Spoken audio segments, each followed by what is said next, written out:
Bonjour à tous, installez-vous bien et prenez place dans le Club des Hommes en Noir, réunis spécialement pour vous aujourd'hui. J'accueille pour cette émission hors norme l'abbé Grégoire Sellier. Bonjour monsieur l'abbé. Bonjour maître Maxence et bonjour à tous les clubistes. À côté de vous, l'abbé Marc Guelfucci. Monsieur l'abbé, bonjour. Bonjour cher ami et à tous. J'ai toujours droit au cher ami avec vous, au maître Maxence avec vous, et je me tourne à ma gauche vers l'abbé Hervé Benoît. Bonjour monsieur le Président Maxence. Voilà, c'est un peu trop quand même. Alors monsieur l'abbé, vous êtes plein hors antenne, hors micro plus exactement, que je ne disais pas que vous étiez... Qu'est-ce que vous êtes? Recteur de Notre-Dame des Enfants. Recteur de Notre-Dame des Enfants, et le sanctuaire Notre-Dame des Enfants se trouve dans le diocèse de Bourges, au cœur de la France. Au cœur de la France. Voilà, donc n'hésitez pas à aller visiter ce sanctuaire Notre-Dame des Enfants. Et à côté de vous, allez, sœur Nathalie Bécard à nous. Ça recommence. Oh, non, alors j'allais dire bonjour grand chef que nous aimons, mais je vais réviser un petit peu. Bonjour Philippe Maxence. Ouais, tout à l'heure, vous m'avez comparé au pape François, là aussi hors micro. Donc, hors micro, mais il était en train de la jouer très autoritaire. Voilà. On s'est dit... Pas du tout, c'est pas mon style. Bon, alors n'hésitez pas, à vous qui êtes derrière votre écran, à applaudir tous ces clubistes. Ils le méritent bien. Merci à tous de votre présence. Alors, la semaine dernière, nous évoquions l'élection du pape Léon XIV, donc notre nouveau pape, notre pape à nous, j'allais dire. Et nous aurons certainement l'occasion de revenir sur ce pontificat au cours des mois qui vont venir. Mais aujourd'hui, je vous propose de revenir à un autre pape, puisqu'il y a 20 ans, un peu plus de 20 ans maintenant, et quelques mois, le pape Jean-Paul II rendait son âme à Dieu, et il a eu quand même un pontificat extrêmement long, hein, 26 ans, 5 mois et 17 jours exactement. Donc c'est un pontificat qui a profondément marqué l'Église, et qui en même temps aujourd'hui semble avoir été passé par perte et profit. On n'en parle plus beaucoup.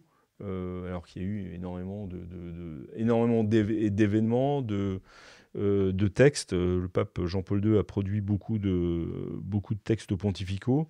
Et en fait, cette émission prend sa source, si je puis dire, dans le long courriel d'un auditeur, André, qui donc nous a suggéré cette émission parce qu'il trouve que alors il se définit comme un admirateur, si j'ai bien compris, du pape Jean-Paul II, et en même temps il a découvert au fur et à mesure que c'était un pape, je le cite, plus contradictoire que l'était Paul VI, qui a souvent été présenté par les historiens comme un pape justement plein de contradictions, peut-être tiré par des aspects assez différents. Voilà, je pensais qu'il était intéressant de revenir sur la figure de Jean-Paul II. Alors peut-être pas forcément pour suivre exactement ce que nous propose André, mais voilà, la première question que j'avais envie de vous poser, c'est est-ce que Jean-Paul II était finalement un pape, pour reprendre des terminologies journalistiques, plutôt conservateur sur le plan doctrinal, ou plutôt ouvert à la modernité? J'aime bien ces premières... Oui, monsieur l'abbé Sellier, merci. Merci de m'aider. Hein. Voilà. Donc il faut rappeler que le Monseigneur Wojtyla a été un des rédacteurs... Donc ça, c'est son nom... Voilà, avant d'être pape. Il a été un des rédacteurs du document de Vatican II, Gaudium et Spes. Un document extrêmement important dans son ampleur et dans ses conséquences. Et donc Jean-Paul II était très attaché au Concile Vatican II. Ça, c'est un premier point. Le deuxième point, c'est que pour lui, c'est assez visible, on le comprend, le Vatican II s'inscrit dans la continuité de l'Église, dans la tradition de l'Église, comme une inflexion nécessaire et bonne pour faire face aux défis de la modernité. Et donc, on va avoir ces deux aspects, c'est-à-dire cet aspect et de tradition et d'attachement à Vatican II qui vont parsemer son pontificat. Par exemple, d'un côté, nous avons le côté que j'appellerais traditionnel, des voyages ce que j'appelle les voyages d'affirmation. Hein, quand il vient en France, souviens-toi de ton baptême, etc. Comment il appelle vraiment à une affirmation catholique. Les JMJ, il rassemble les jeunes autour de la vie chrétienne. son combat, et en fait son combat où il a dégonflé la théologie de la libération, et d'une façon générale, l'affirmation de la foi, l'affirmation de l'Église, l'affirmation de l'identité chrétienne. Ça, c'est assez visible dans l'ensemble de son pontificat. Et puis de l'autre, nous avons des choses extrêmement innovantes à la suite de Vatican II, la réunion interreligieuse d'Assise, qui a été énorme, qui a été jamais énorme, visite à la synagogue de Rome, visite au temple protestant de Rome, baiser au Coran, n'est-ce pas? Acceptation de recevoir le tilak bouddhiste sur lui. Donc, des choses très, très innovantes qui font contraste avec le reste. Et finalement, ça va se manifester, ce mélange, cette coexistence dans les grands documents qu'il a donc légués à l'Église, le catéchisme de l'Église catholique, hein, qui essaye d'être dans une continuité tout en faisant rentrer les innovations de Vatican II, le code de droit canonique, même chose, hein.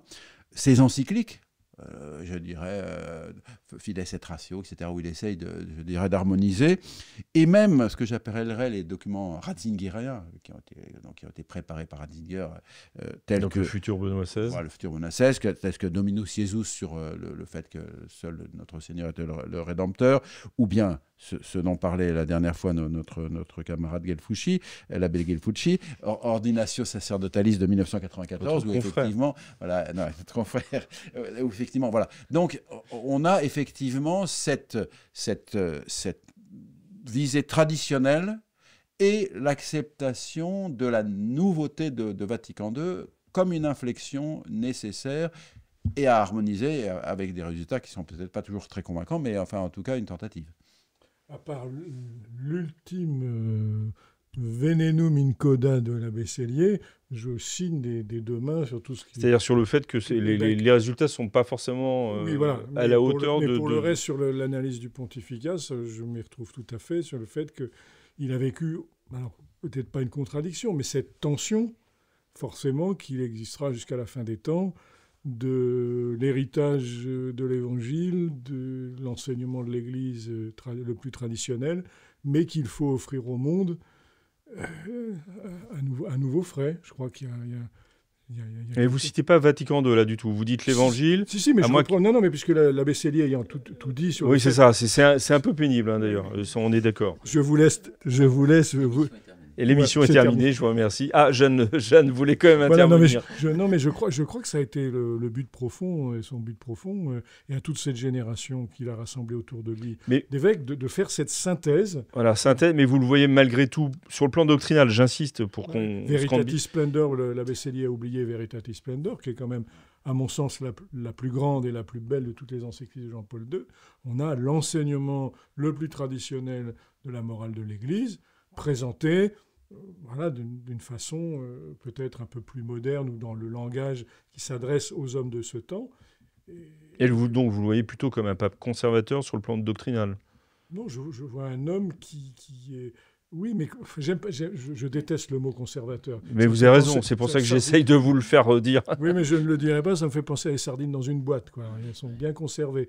Non, il a essayé de vivre cette tension entre la tradition et l'annonce nouvelle de l'Évangile.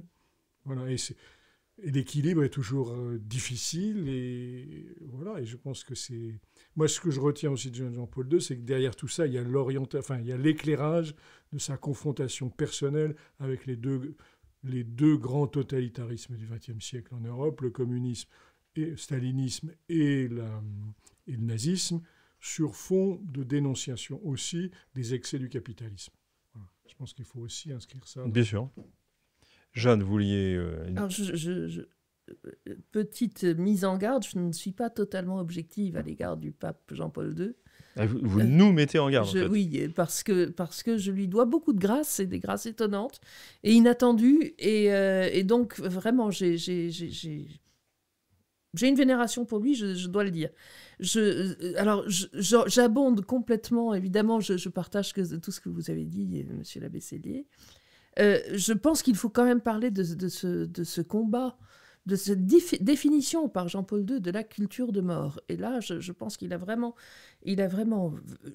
fait quelque chose d'extrêmement fort, qui a permis, dans un monde qui a beaucoup évolué, où beaucoup de choses sont possibles aujourd'hui qui ne l'étaient pas jadis, il a donné la possibilité à l'Église de s'exprimer de manière extrêmement claire sur toutes ces dérives, y compris, par exemple, la fécondation in vitro, où on pouvait se dire, ah bah oui, on vient en aide au couple. Ben, il a, avec Donum Vitae notamment, qui a été publié sous sa garde, on a eu des réponses et on a eu un cadre qui, à mon avis, ont joué beaucoup.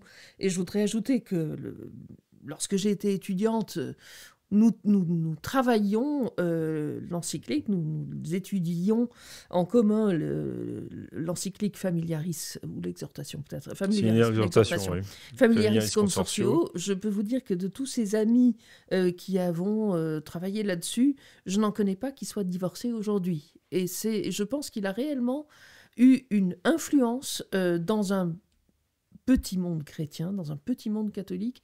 Je pense qu'il a aidé les fidèles à être fidèles, justement. Et c'est ça que je retiendrai de lui, tout en ne méconnaissant pas toutes ces choses absolument ahurissantes dont vous parliez, monsieur l'abbé. Et vous mettez plutôt l'accent, si je comprends bien, et dites-moi si je me trompe, sur l'aspect moral, en fait, une confortation. Oui, mais l'aspect moral, pas au sens vous allez faire ci, vous n'allez pas faire ça. Non, pas au sens du moralisme. C'est pas le moralisme. Au contraire, on lui a beaucoup reproché d'être moraliste. Il a été beaucoup attaqué pour ça, oui. Il a été attaqué profondément par ça, et à l'intérieur et à l'extérieur de l'Église, mais je pense que ça n'est pas vrai. Il a voulu donner à l'homme le sens, le chemin du bonheur, du vrai bonheur, qui n'existe que dans l'obéissance au plan de Dieu. Monsieur l'abbé Gelfucci. Alors, historiquement, le cardinal Ratzinger, en 1986, pour la première réunion d'assises, avait, c'est la petite histoire, est-ce vrai, est-ce faux, mais je pense que c'est vrai, avait prévenu Jean-Paul II que ça serait peut-être un piège, et d'autant plus qu'il va y avoir des maladresses que Jean-Paul II ne voulait pas, de mettre une statue de Bouddha sur un tabernacle. Il faut peut-être rappeler ce qui est Assise 1986, c'est une réunion interreligieuse sur la paix. On veut la paix publique, on veut la paix des armes, on veut la paix entre les nations. Et toutes les religions du monde, même un chaman américain à chapeau à plumes, viennent pour invoquer l'esprit des vents, pour la paix. Donc des représentants de toutes les religions, bouddhistes, hindous, sont présents autour du pape. Et donc, à ce moment-là... Ils sont présents à égalité, c'est ça qui est très important. À égalité, à égalité. Ils sont tous... Ça veut dire quoi, à égalité? Ils sont rassemblés, et c'est un cercle, et il n'y a personne qui domine. Et chacun a une plante entre les mains, n'est-ce pas, pour signifier la nature. Si vous voulez, il y a eu une véritable blessure. Et c'est une des raisons pour laquelle, d'ailleurs, Monseigneur Marcel Lefebvre avait été paniqué. C'est-à-dire, devant un tel spectacle, il y avait eu 2-3 dessins, qui étaient très durs, et on dit que Jean-Paul II avait été blessé, en les voyant. On voit la Vierge Marie et Jésus arriver à Assise, on voit tous les dignitaires religieux entrer, et Jean-Paul II leur dit non, ne rentrez pas, c'est pas pour vous. Et le deuxième dessin, c'est Lucifer qui est là et qui dit tous les dieux des nations sont des démons, et qui chantent. Et donc ça avait profondément blessé Jean-Paul II, parce que lui-même, c'était pas son intention. Vous voyez. Et le baiser au Coran, c'était dans un couloir quasiment, où vous avez une délégation qatari ou autre qui lui offre un Coran splendide, un livre absolument incroyable, en cuir, pleine peau, orné, enfin une merveille. Et il y a le photographe qui est là, mais c'est pas une réunion officielle. Enfin, c'est dans une petite pièce au Vatican. Et Jean-Paul II honore la religiosité de ses invités. Donc, tac, la photo est prise, elle est diffusée sans explication, et donc après, on en fait des gorges chaudes. Et je voulais justement citer Dominus Jesus. Mais attendez, monsieur l'abbé, je vous coupe, parce que vous êtes parti sur le cardinal Ratzinger. Et sa réaction par rapport à Assise. Oui, et les actes étonnants de Jean-Paul II, comme le baiser au Coran. Oui, mais alors... il a corrigé non, mais pardon. Vous nous disiez que le cardinal Ratzinger avait prévenu Jean-Paul II de la dangerosité de cette dangerosité. Visiblement, Jean-Paul II n'a pas écouté... Non, parce que, si vous voulez, c'était sa part d'optimisme excessif dans le monde moderne. D'accord, là vous éclairez un peu sur la personnalité et du pape Jean-Paul II. Mais il y a eu un Assise 1 dont on vient de parler et il y a eu un Assise 2. Oui, mais cette Assise 2, les prières étaient interdites à l'intérieur des lieux de culte. Ils avaient retenu la leçon de 86. Toutes les prières devaient se faire en dehors. Parce que Assise 1 en 86 a été un joyeux souk, n'est-ce pas? Et donc, on ne savait pas où aller. Et les bouddhistes ont été mis dans une chapelle. Et eux, ils ont mis une statue de Bouddha sur le tabernacle. Si vous voulez, comment dire, c'était délirant. Moralité, ne prenez jamais les franciscains pour organiser un grand événement. Ça sera toujours le souk. Voilà. Chers amis, vous êtes de plus en plus nombreux à regarder les vidéos du Club des Hommes en Noir et cela nous touche énormément. Mais savez-vous que la plupart des gens qui regardent nos vidéos ne sont pas abonnés à la chaîne de l'Homme Nouveau et ça change tout. Parce que plus d'abonnés, ça veut dire plus de visibilité et donc plus de contenu à vous proposer. Donc si vous n'êtes pas abonné, s'il vous plaît, cliquez sur ce petit bouton, ça prend 2 secondes et cela nous aide énormément. Bonne vidéo.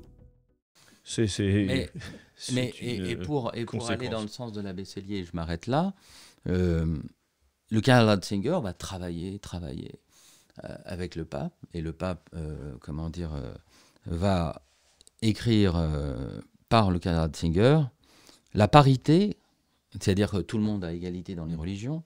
Condition du dialogue signifie également dignité personnelle des parties, mais, c'est-à-dire on se parle entre personnes de bonne compagnie, mais pas égalité des doctrines. Et encore moins égalité entre Jésus-Christ, Dieu lui-même fait homme, et les fondateurs des autres religions. Vous voyez, cet extrait de Dominus Jesus de 2000, c'est extraordinaire. Ça aurait dû guérir le scandale légitime les scandales précédents. Et avant de laisser la parole une seconde, d'un point de vue de la philosophie, il faut avoir lu le livre post-mortem de Jean-Paul II, Mémoire et identité. Parce que pourtant c'est une vieille interview, je crois de 93, qui sort quelques mois après sa mort, où il dit « Descartes a tué la philosophie ». En disant, il a placé la pensée avant l'être. Et il se révèle quasiment thomiste, alors qu'on lui reproche une philosophie quasiment hegelienne ou personnaliste, phénoménologiste. Eh bien, si vous voulez, Mémoire et identité, je suis content de pouvoir citer ce livre, que ceux qui veulent connaître Jean-Paul II dans ses nuances aillent lire ce livre. Bon, et il est simple, et où il dénonce le nazisme, et il dénonce la démocratie. Et il dit que la démocratie est un système qui fait fi de la révélation et de la loi naturelle. Mais c'est sous sa plume. Et il dit, mon expérience personnelle de la dictature, c'est que Adolf Hitler a été élu légitimement et de manière démocratique. Alors, monsieur l'abbé, vous avez parlé d'Assise, je rebondis quand même là-dessus. Est-ce que la déclaration d'Abu Dhabi du pape François, qui a tant scandalisé également, et qui a fait, qu'on a commenté ici, n'est pas dans la continuité en fait et je vous la pose aussi, je la pose aussi à l'abbé Hervé Benoît, que j'ai élu grand défenseur de Jean-Paul II. Il le savait peut-être pas. Est-ce que j'assume totalement. Est-ce que c'est pas dans la continuité en fait? Non, puisqu'il y a eu correction. Il y a eu Dominus Jesus. Oui, mais Dominus Jesus, visiblement le pape François, c'est. Oui, mais c'est le pape François, c'est pas Jean-Paul II. Non, mais bien sûr. Mais est-ce que le fait de poser déjà des actes antérieurs ne conduisent pas à une logique? J'ose dire que ça a été une maladresse, mais ça a été corrigé. Monsieur l'abbé. Il faut voir. Je suis d'accord. Mais c'est vous le défenseur, là. Défendez. Oui, mais je défends. Non, mais je pense que l'enthousiasme et encore une fois la tension après les expériences totalitaires de Jean-Paul II, le fait de dire tout homme est d'égale dignité, que je vais donc parler avec lui, que je vais me mettre dans la disposition telle qu'il puisse s'approcher, parler, etc. Et que ça a été maladroitement présenté avec une organisation chaotique, etc. N'empêche qu'ensuite la maladresse a été réparée, elle a été par le haut, et en renvoyant à la profonde. Et moi, j'ai pas l'impression, justement, parce que mais ensuite que les les gens, oui, mais si vous voulez, si le médicament est disponible et que les gens prennent pas le médicament, reprocher. Si le médecin donne déjà l'exemple, pour reprendre votre analogie, excusez-moi, je vais vous pousser un peu. Mais il a produit le médicament, il a offert la solution. Mais il a aussi produit la maladie, donc c'est un peu problématique. Mais il l'a corrigé. Donc il y a un moment, si vous voulez, vous ne pouvez pas non plus, je dirais, les gens sont aussi responsables et ils sont aussi coupables de ne pas avoir fait l'effort minimum d'aller regarder les choses telles qu'elles étaient. Et donc Dominique Jesus, pour vous, c'est la réponse oui, je pense. Claire, qui clôt le débat. Absolument. Monsieur l'abbé Sellier, et puis après Jeanne. Je voudrais quand même dire, car le pape Jean-Paul II était un pape d'image, ce qui n'est pas du tout une critique, il avait le sens de l'image, que l'image d'Assise a été ravageuse. Moi, j'étais en école à l'époque, donc j'enseignais, et donc nous recevions les livres, après Assise, dans les 88, 89, 90, nous recevions les livres, les nouveaux livres scolaires, après, suite des réformes de l'éducation nationale, enfin bref. Et tous les livres d'éducation civique, c'était qui avait donc un chapitre sur les religions, etc., présentation des religions, le truc classique, tous les livres après Assise présentaient la même image, cette image d'Assise avec les plantes. Et ça donnait à tous les lecteurs, toutes les religions se valent. L'image, c'était toutes les religions se valent. Ensuite, effectivement, il y a eu des documents, mais entre un document et une image qui a été mondialement diffusée, je regrette de dire que le document est... qui parmi les gens au fin fond de la Pampa qui voient ça sur leur journal ou sur leur Internet aujourd'hui, va aller lire Dominus Jesus. Est-ce que vous êtes d'accord que Dominus Jesus corrige en partie, parce qu'il reste encore une contradiction liée à Vatican II, mais c'est en tout cas une avancée dans la volonté de recadrer certains errements de Vatican II, oui. Autre grand défenseur de Jean-Paul II. Oui, là, en l'occurrence, je pense qu'il y a quand même une différence entre ce scandale d'Assise, mais qu'on peut attribuer à l'optimisme et peut-être à une certaine naïveté et puis à son histoire, et ce qu'a fait François avec la déclaration d'Abu Dhabi. Je crois que ça n'est pas du tout du même ordre, puisqu'à Abu Dhabi, c'est le pape qui signe un document disant que la diversité des religions est une sage expression une expression de la sagesse divine. De la sagesse divine, oui. Et là, on est vraiment dans tout à fait autre chose, et il a recommencé lors de son dernier voyage en Asie, il a fait des déclarations tout à fait similaires qui assimilent les religions, et sous sa garde, enfin pendant qu'il était pape, il y a eu diverses réunions interreligieuses, notamment à Astana, où là, vraiment c'est la maçonnerie fraternelle et l'exaltation de la fraternité humaine à son paroxysme, jusque dans l'architecture de cette ville, où des légats de François, des cardinaux divers, vont tenir exactement le même langage. Je pense qu'il y a eu une monumentale erreur de la part de Jean-Paul II, mais après, il y a eu une institutionnalisation appuyée sur cela, malheureusement, de la part de François au cours de son pontificat. Je voudrais qu'on passe à... Pardon, monsieur l'abbé, mais on a bien parlé de... On ne va pas faire toute l'émission sur Assise. Eh bien, ça tombe bien, je vais vous donner un autre sujet. Jean-Paul II semble aussi également, sur un autre plan, donc un pape très innovant sur son action pastorale. Vous l'avez aussi signalé, et monsieur l'abbé tout à l'heure, où il est allé directement au contact des nations, chrétiennes ou non chrétiennes. Il a rencontré énormément les jeunes, il a fait énormément de voyages apostoliques. Vous le mettez, voilà, c'est une innovation dans l'approche pastorale de la papauté, où là aussi il y a une certaine continuité qui s'est installée. Je donne la parole à l'abbé Gelfucci, parce qu'il frétille sur son siège. Simplement de dire...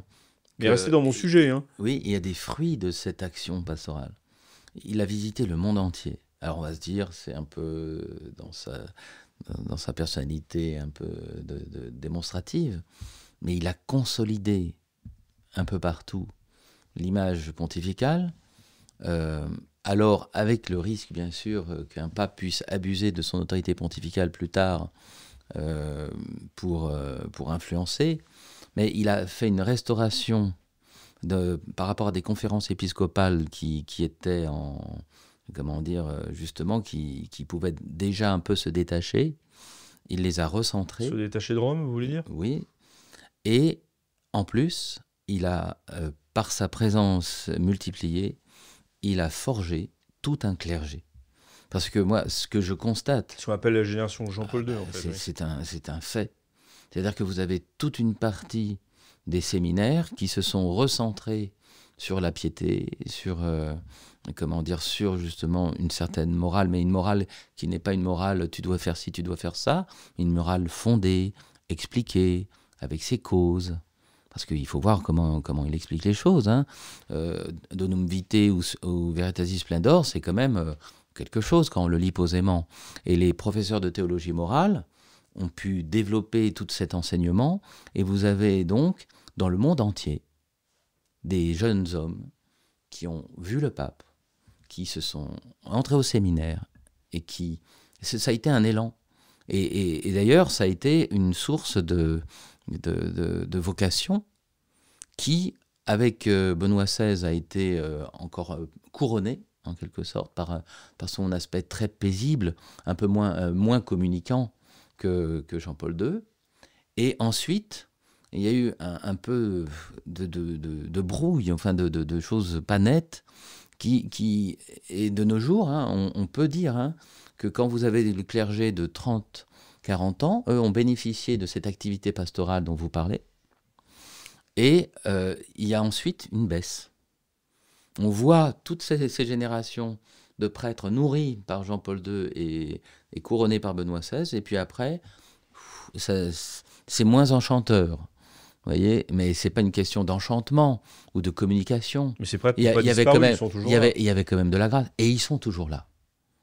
Et ils forment toute une génération de prêtres qui ont patienté, ont patienté, et là, avec Léon XIV, pouf, ils retrouvent un peu ce pourquoi ils sont rentrés au séminaire. Ils respirent. Monsieur l'abbé Benoît, vous considérez comme un prêtre de la génération Jean-Paul II? Ne regardez pas comme ça, comme si non, mais oui, c'est exactement ça. C'est exactement ça, oui. On l'a, en plus, pour ce qui concerne la France en particulier, il y a eu cette fameuse rencontre à Ars en 86, me semble-t-il. 1986. Voilà, qui a été un peu un grand marqueur du changement générationnel. C'est-à-dire cette rencontre, c'est une rencontre avec des prêtres et des séminaristes? Il avait invité tous les séminaristes de France, religieux ou diocésains, à le rencontrer à Ars, aux grandes dames d'une certaine génération. Et voilà, dont on était rassemblés dans une espèce de chapiteau à Ars, et il y avait la communauté Saint-Jean, il y avait la communauté Saint-Martin, il y avait des séminaristes diocésains, il y avait des religieux, etc. Et il a eu un langage très fort. On a senti une réaction et une proximité des séminaristes qui a un peu bousculé il faut bien le dire, qui a bien bousculé leurs encadrants ce jour-là. Hein, c'est le moins qu'on puisse dire. Mais qu'est-ce que vous en avez retiré C'était un encouragement, c'était, n'ayez pas peur. C'était la mise en œuvre pour ceux qui se pensaient appelés par le Seigneur de sa fameuse phrase sur la loggia, n'ayez pas peur. La fin de l'enfouissement. La fin de l'enfouissement, l'écroulement des idéologies aussi, 86, 89 n'est pas loin, hein. Donc, etc. Mais n'est pas encore là, parce que ça commence à bouger. On est allé en Pologne en pèlerinage à Czestochowa, on a bien vu qu'il y avait des fissures dans le mur quand même. Hein. Voilà, et donc je pense que c'est en tout cas pour la France, et je pense que la chose s'est répétée aux États-Unis, s'est répétée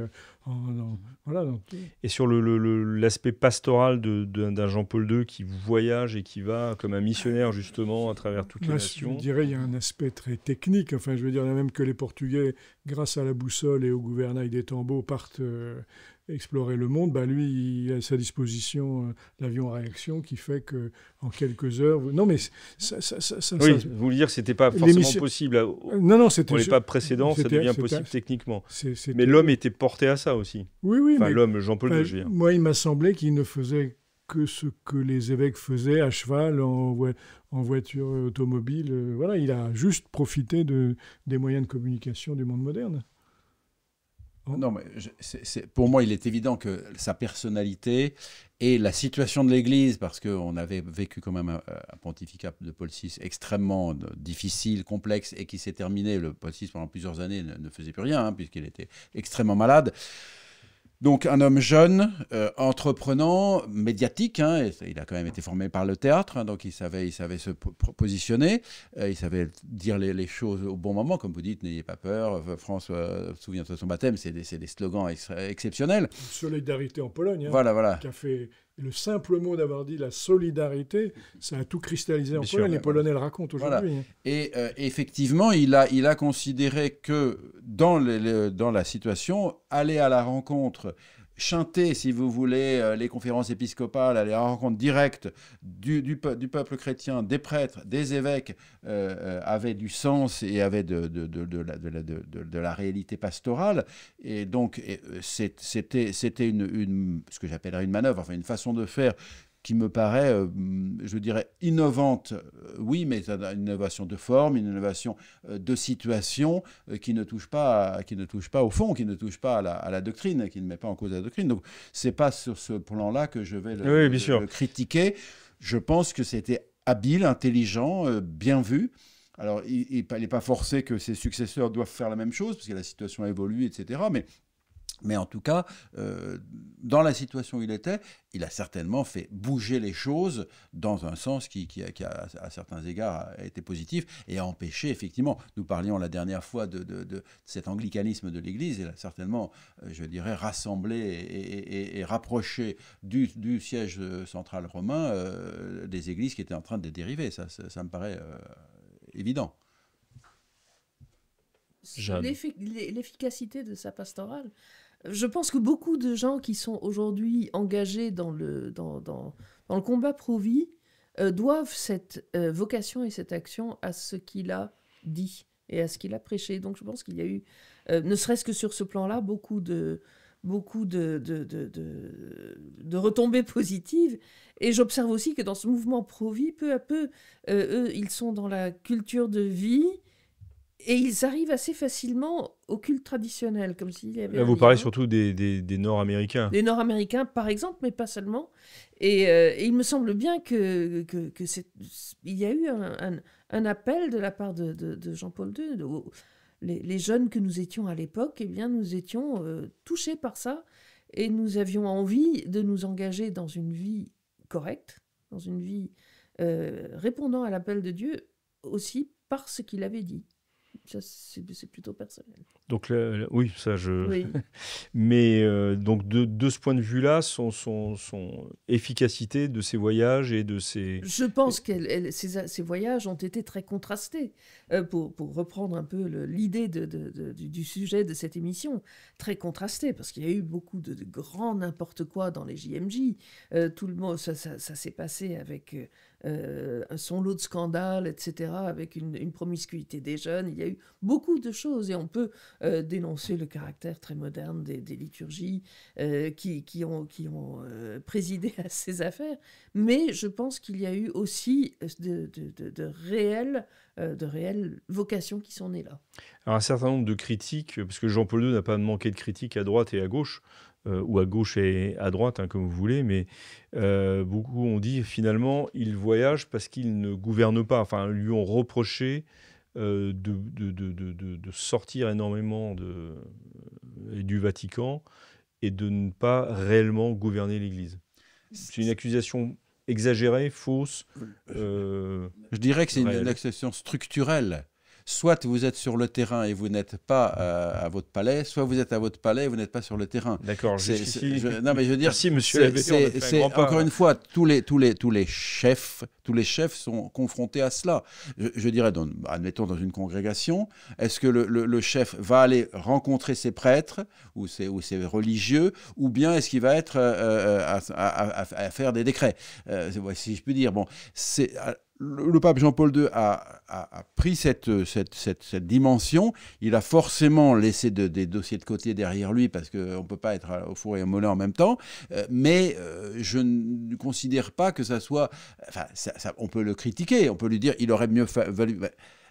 il y avait aussi la situation de l'Église telle qu'elle était, et quel était le plus urgent, quel était le plus à faire.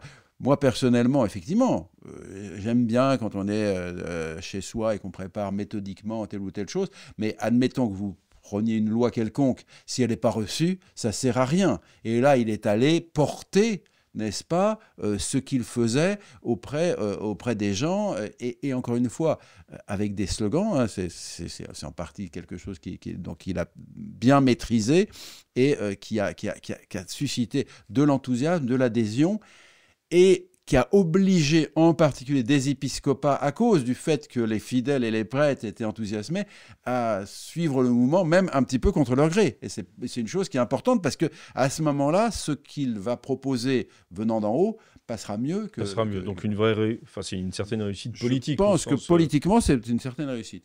Chers amis, vous êtes en train de regarder le Club des Hommes en Noir. Je me permets juste de vous dire que saint Ambroise disait que nous ne serons pas jugés sur ce que nous aurons donné, mais sur ce que nous aurons gardé. Vous nous regardez? Eh bien, ne gardez pas pour vous tout cela. Donnez-vous. Allez maintenant dans la description de la vidéo pour effectuer votre don. Un grand merci. Et c'est la raison pour laquelle il a pu, par exemple, il a pu saisir le mouvement évangélique et comprendre que le chemin néo-catéchuménal, malgré ses excès par rapport à une liturgie très, très, très jeudi saint et très peu vendredi saint, les amener bien dans le giron de l'Église, avec une piété mariale qui aussi les a encouragés. Ensuite, vous avez un des fruits de Jean-Paul II, c'est la communauté de l'Emmanuel. Hein, donc eux vont vouloir, et ils y reviennent en ce moment, des charismes, des paroles de connaissance, des séances de guérison. Mais en soi, si vous voulez, les trois blancheurs, hein, comme on dit, hein, l'Eucharistie, la Vierge Marie et le pape, vont rasséréner et unifier tous ces mouvements, un peu parfois allant dans tous les sens, sans être nécessairement anarchiques, et qui, si vous voulez, on ne peut pas ne pas lui attribuer cette volonté d'unifier. Alors, on peut même lui reprocher sur sa droite les légionnaires du Christ. Il a été extrêmement large avec les légionnaires du Christ. Oui, il n'a pas traité le problème, là. Pas vraiment, quand même. Disons que lorsque les choses se sont avérées les unes après les autres, le fondateur, qui était un prédateur absolument redoutable, puisqu'il avait fondé quelque chose de classique pour en profiter. Mais d'ailleurs, ça a été tellement classique, ça lui a survécu, hein, quand même. Il a chuté, mais les légionnaires du Christ existent encore, parce que ce qu'il a fait était fondé sur des choses assez relativement classiques. Donc du coup, cela a survécu. Et c'est ce que sentait Jean-Paul II. C'est-à-dire qu'aussi bien il allait prendre le chemin néo-catéchuménal, qui était plutôt un peu olé olé, mais qui, en Amérique du Sud, permettait de ramener les gens des mouvements évangéliques centrifuges, et les légionnaires du Christ, ou l'Opus Dei, vous voyez. D'ailleurs, Léon XIV connaît l'Opus Dei au Pérou. Parce que l'Opus Dei, on peut caricaturer l'Opus Dei comme on veut, mais les œuvres sociales de cet Opus Dei très, très policé, et qui demandent des dons de ses membres et des autres, toute une partie de ces dons sont utilisés pour des écoles professionnelles, pour des universités, et en Amérique du Sud, il y a une action caritative de l'Opus Dei qui est énorme. Et ça, c'est Léon XIV va sans doute, lui, mais Jean-Paul II, lui, en fait, il a fédéré tous ces mouvements de l'Église. Vous vous rendez compte du chemin néo-catéchuménal jusqu'aux légionnaires du Christ, jusqu'à l'Emmanuel, jusqu'à l'Opus Dei, jusqu'à ceci, cela, enfin, à la fin, c'est... Ce à quoi l'abbé Sellier faisait allusion la semaine dernière, savoir la théologie de la libération, qu'il a très habilement, avec le cardinal Ratzinger, apaisé, guéri de ses poisons, pour en utiliser ce qu'il y avait d'évangélique dans ce mouvement envers les pauvres. Donc, il y a beaucoup de choses vraiment très positives. Mais il y a dans ce panorama très positif et très optimiste, il y a quand même la déchirure de 1988 qui a eu lieu sous son pontificat. Mais c'est Assise, c'est la maladresse d'Assise. Ouais, mais grâce, Félix Culpa. On peut pas ne pas en parler de. Voilà, mais Félix Culpa, parce que ça a permis, grâce à la réaction de Monseigneur Lefebvre, c'est-à-dire que Jean-Paul II, qui en a été très blessé, parce que lui, il venait de la Pologne, il savait que l'Église catholique était la force contre le nazisme et contre le communisme, et donc il a été recentré par Monseigneur Lefebvre par rapport à un écuménisme et un dialogue interreligieux naïf, et ça lui a permis quand même, ça a été un aiguillon. Et cet aiguillon, comment dire que malheureusement c'est lui qui l'a reçu, mais ça a permis à tous les les suivistes des textes du Concile Vatican II trop imprécis, trop ambigus, d'être, disons qu'il a pris de plein fouet ce recentrage qui justement a abouti à Dominus Iesus en 2000. Mais vous vous rendez compte, vous avez tout à fait raison, de 88 et des sacres de la fin de Saint-Pie X jusqu'à 2000, c'est quand même long. Hein. Il faut 12 ans pour que, si vous voulez, l'interpellation de l'épître aux Galates, Saint Paul, il se lève et il dit à Pierre, qu'est-ce que tu es en train de faire ? Mais c'est la vie de l'Église aussi. Hein. Ça lui a permis. On va entendre l'abbé Célie un peu sur 1988, parce que je dois être impartial. Ouais. C'est beau, hein. Non, mais je dirais, il y a une chose qui chez Jean-Paul II, était relativement problématique, c'est que sa vision de la liturgie était quand même... par exemple, le principe, c'est que quand il venait dans les pays, hein, ses successeurs d'ailleurs ont fait la même chose, mais c'est lui qui a posé ça, quand il venait dans les pays, il acceptait la liturgie en discutant avec, on va dire, la conférence épiscopale. On a quand même eu une liturgie à Saint-Denis quand il est venu en France, dans lequel c'était le grand n'importe quoi. C'était quand même le grand n'importe quoi. Et donc, effectivement, il n'avait pas ce qu'avait beaucoup plus Benoît XVI, il n'y avait pas ce souci de cette liturgie enracinée, de cette liturgie traditionnelle, de cette liturgie qui ne doit pas être, je dirais, transformée en barnum. Et ça, très certainement, je pense qu'il n'a vraiment pas compris ce qui était derrière les demandes de Monseigneur Lefebvre et de ce qu'on appelle les traditionalistes, c'est-à-dire cette fidélité à cette liturgie. Pour lui, c'était, voilà... Alors, sous une autre forme, c'était aussi le cas du pape François, pour lequel ça n'avait pas d'importance, mais ça, c'est un jésuite, il ne connaissait rien en liturgie. Mais ils ne sont pas là pour se défendre. Je dirais non, effectivement, la dimension liturgique et de son enracinement, il ne l'a pas perçu. Ce qui fait 88, c'est pas la liturgie qui entraîne cette déchirure, c'est plutôt Assise. Oui, mais ce que je veux dire, c'est qu'il n'a pas pris à bras le corps ce dossier au-delà du cas de Monseigneur Lefebvre, si vous voulez. 84, par exemple, donc le premier indult sur la liturgie, est totalement restrictif. Je veux dire, c'est comme disait intelligemment Jean Madiran, et ça permet de célébrer la messe traditionnelle à des gens qui n'en ont pas envie, hein, parce qu'en réalité, si vous voulez, toutes les conditions étaient pour des gens qui justement n'allaient pas la célébrer. Donc, je pense que ça, c'est une vous voyez, par exemple, quand il rencontre donc Monseigneur Lefebvre, c'est ça. Il me semble à un moment, donc Monseigneur Lefebvre dit, et donc il dit, bah oui, pourquoi pas, allez, on va leur donner la messe. Et puis je crois que c'est Sepper qui dit non, ils en font un drapeau. Alors Sepper, le cardinal Sepper, qui était le président de la congrégation pour la doctrine à la foi. Mais je dirais, voilà. Pour lui, voilà, c'était pas quelque chose c'était pas un sujet. Voilà, c'était pas un vrai sujet, alors que dans le cas, c'est un vrai sujet. Et la preuve, c'est qu'on en est toujours là. On en est toujours là, c'est-à-dire que la question dite traditionnaliste n'a pas été résolue. La parole est à la défense. Non, c'est pas une défense, c'est juste un élément qui peut permettre de comprendre. Ma grande surprise lorsque je suis allé pour la première fois en Pologne, c'est qu'on avait une liturgie. Alors les prêtres étaient en soutane, les enfants de chœur en soutane et les surplis, des liturgies extrêmement bien comme il faut, etc., traditionnelles d'une certaine façon. Il n'y avait pas un mot de latin. Pas un mot de latin. Parce qu'au fond, Jean-Paul II vient d'une... Alors, il a été formé dans les séminaires, etc., mais il vient du monde slave. la culture latine, pour lui, n'est qu'une... celle du Concile de Trente, de la latinité triomphante et baroque, pour lui, c'est une enveloppe. C'est-à-dire, le fond, le latin est passé très vite après le Concile, pas pour des raisons idéologiques, mais tout simplement pour des raisons culturelles profondes. Donc, ce qu'il y a derrière l'usage du latin dans une certaine continuité d'un christianisme latin occidental n'a pas pénétré profondément l'esprit des Polonais.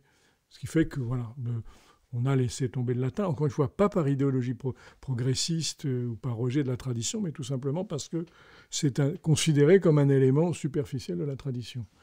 Et qu'on peut être parfaitement catholique, parfaitement traditionnel, sans latin. Ce qui est discutable. Enfin, je pense que c'est une explication. C'est une explication. En tout cas, c'est celle que vous donnez. Oui. Mais la preuve qu'il y avait une insuffisance à cet égard, c'est que le pontificat de Benoît XVI, justement, a permis une respiration. Pas une respiration complète, mais décidément, de fait, Jean-Paul II n'avait pas ce sens de la liturgie. Il avait de la liturgie latine. Je ne sais pas s'il voyait le problème, mais ce qui est vrai, c'est qu'il a malgré tout voulu placer l'Eucharistie au centre, enfin, sur ses sommets de la vie de l'Église. Ça, je crois que c'est indiscutable. Je veux dire, sa vénération du Saint-Sacrement et puis son caractère, sa piété profondément mariale. La façon dont il célébrait la messe. La façon et priait. Enfin, c'était une évidence que c'était un homme de foi, ce dont on peut douter quand on voit certains autres. Là, c'est ça, c'est ce contraste que l'on voit effectivement dans son pontificat. Alors, deux questions pour terminer. Que je vous pose aux uns et aux autres, c'est finalement, est-ce qu'il y a un héritage de Jean-Paul II ou est-ce qu'il a un peu l'impression que j'ai de manière superficielle, est-ce que cet héritage a finalement été balayé, laissé pour compte et a disparu? Vous répondrez. Ça, c'est la première question. Et la deuxième question, qui est celle qui est un peu le fil rouge de cette émission, finalement, je demanderai à chacun de dire si Jean-Paul II est une personnalité finalement contradictoire ou plus harmonieuse pour répondre à la question de début de l'émission. Alors sur l'héritage, est-ce que cet héritage est toujours vivant, reçu, fécond même, ou est-ce que, pour ne pas cacher les choses, le pontificat du pape François a réussi non seulement à évacuer les hommes peut-être et de Jean-Paul II, mais aussi son héritage. Alors, l'abbé Guelfucci. Mais alors, monsieur l'abbé, ne faites pas de tunnel, s'il vous plaît. Je propose simplement que les clubistes aillent voir sur Google et tapent « Testament spirituel Cyril Gordien ». G-O-R-D-I-E-N. Ce curé parisien de la paroisse Saint-Dominique a parfaitement résumé les choses. Et cette génération-là, de près d'une quarantaine d'années, ils n'ont pas été effacés par la confusion. Donc la génération Jean-Paul II est toujours là. Elle est là. Féconde à travers, d'ailleurs, ce très bel exemple de l'abbé Gordien. Il faut lire ces 30 pages, c'est écrit gros. Mais ça, c'est pour nous rassurer. Oui, ça se lit en 20 minutes. C'est absolument incroyable. C'est-à-dire que c'est toute la spiritualité d'un prêtre qui a bénéficié de cette influence. Sachant que Jean-Paul II a pris de plein fouet toutes les contradictions de Vatican II. Donc, mais si vous voulez, le bilan finalement est quand même relativement positif, malgré toutes les insuffisances ou les maladresses. Mais vous vous rendez compte d'hériter des années 70 ? C'était comme a dit le cardinal Lustiger, il fallait siffler la fin de la récréation. Alors très bien, c'est ce que je vais faire d'ailleurs. Monsieur l'abbé Sellier. Je dirais en bien ou en mal.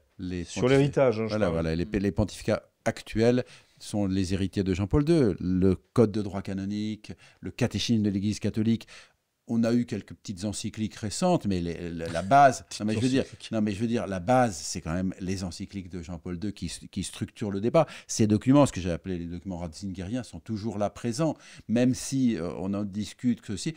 Même, je dirais, comment le truc sur la famille là,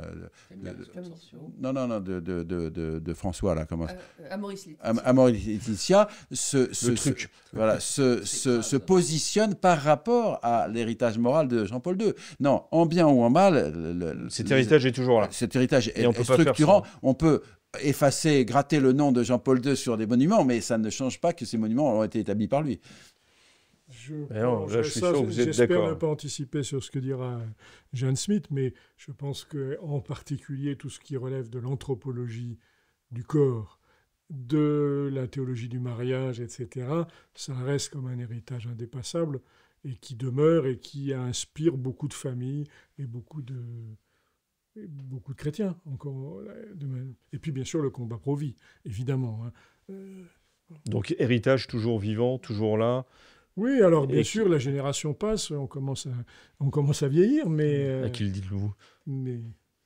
Il me semble qu'il y a un héritage qui est très net pour moi de l'époque de Jean-Paul II, et bon, évidemment il y a ce que vous évoquez, mais il y a aussi le fait que les jeunes il y a un véritable contraste entre la génération des prêtres 68ards et de ceux qui sont aujourd'hui à l'œuvre dans l'Église, qui ont senti un poids au cours du pontificat de François, c'est certain, et qui aujourd'hui, on parle d'une atmosphère de liberté aujourd'hui à Rome avec Léon XIV, mais qui est un retour à ce qu'il y avait avant, me semble-t-il, ce fruit d'un sacerdoce beaucoup plus classique que dans les années 70. Et je pense que ça c'est véritablement, pour moi, un héritage de Jean-Paul II. Et qui perdure. Qui perdure. Et qui va perdurer, très certainement. C'est votre espoir, en tous les cas. On verra bien. Personnalité contradictoire, alors ? On conclut sur cet aspect-là ? Non, je crois qu'on a dit le contraire. Je sais pas. Moi, je vais le dire, mais allez-y. Allez-y. Non, l'expression, je crois, de l'abbé Gelfucci, traversée par les contradictions de son temps, auxquelles il a répondu. Donc, c'est pas la personnalité qui est contradictoire, c'est le temps, c'est l'époque. C'est les tensions qui... Il s'est battu contre des... D'accord. Contre Jeanne, si, quand même, je vais laisser la parole à Besselier. Un côté très traditionnel dans certains enseignements et très, très, très novateur, très, très moderne. On se souvient des droits de l'homme de Jean-Paul II, quand même. Oui, on n'en a pas parlé. On n'en a pas parlé, mais il y a une approche de l'homme qui est quand même très, très, très formatée par Vatican II. Et je pense que ça c'est une contradiction. Mais Mémoire et Identité corrige. Mais c'est vrai que c'est magnifique, je suis d'accord. C'est un texte. Et là, l'abbé Besselier, le problème, c'est que c'est vous avez la parole, vous, encore ? Non, c'est les gestes. Voilà, allez, monsieur l'abbé Besselier, concluez, s'il vous plaît. Vatican II, tout ce qui l'accompagne... Formidable Vatican. Voilà, non, mais innover sur la forme, comme on a parlé, ces voyages par exemple, etc., ce que nous ne contestons pas, mais Vatican II a aussi innové sur le fond par rapport à plusieurs points importants. Vous parlez de Vatican II ou de Jean-Paul II là ? Non, je parle de ce mouvement d'ensemble, si vous voulez, d'affronter cette modernité des années 60, des années 70, etc. Donc il y a eu, dans la forme, et nous ne contestons pas sur ce point-là, sur le fond, il y a eu quand même des points de rupture ou d'opposition, que ce soit l'écuménisme, la liberté religieuse, le dialogue interreligieux, etc., et d'autres choses. Et donc, en fait, si vous voulez, lorsque l'on veut à la fois garder la tradition, n'est-ce pas, et assumer totalement ce qui a été avec Vatican II, où il y a eu des points de rupture, on est dans une forme de contradiction, qu'on le veuille ou qu'on ne le veuille pas. C'est ça le problème. Je pense que Jean-Paul II a essayé d'harmoniser cette chose-là, qu'il a fait un gros travail là-dessus et qu'il en est sorti des choses qui ont clarifié dans le bon sens, mais qu'il n'a pas pu résoudre une contradiction qui est, à mon avis, intrinsèque. Très bien. Merci beaucoup de cette conclusion. Merci de votre regard sur ce pontificat de Jean-Paul II. Il y avait encore beaucoup de choses à dire, très certainement. Donc je rappelle qu'il y a un peu plus de 20 ans maintenant, enfin un mois après, à plus d'un mois près même, Jean-Paul II rendait son âme à Dieu après un pontificat de 26 ans, 5 mois et 17 jours.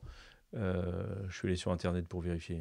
Qui est donc le deuxième pontificat le plus long. Qui est Enfin, après, en dehors de Saint-Pierre. En dehors de Saint-Pierre, voilà. Ouais. C'est le troisième ou le deuxième. Après Pie IX qui tient encore le record. Qui tient encore le record. Merci beaucoup. Nous nous retrouvons la semaine prochaine. En attendant, que Dieu vous garde. Au revoir à tous.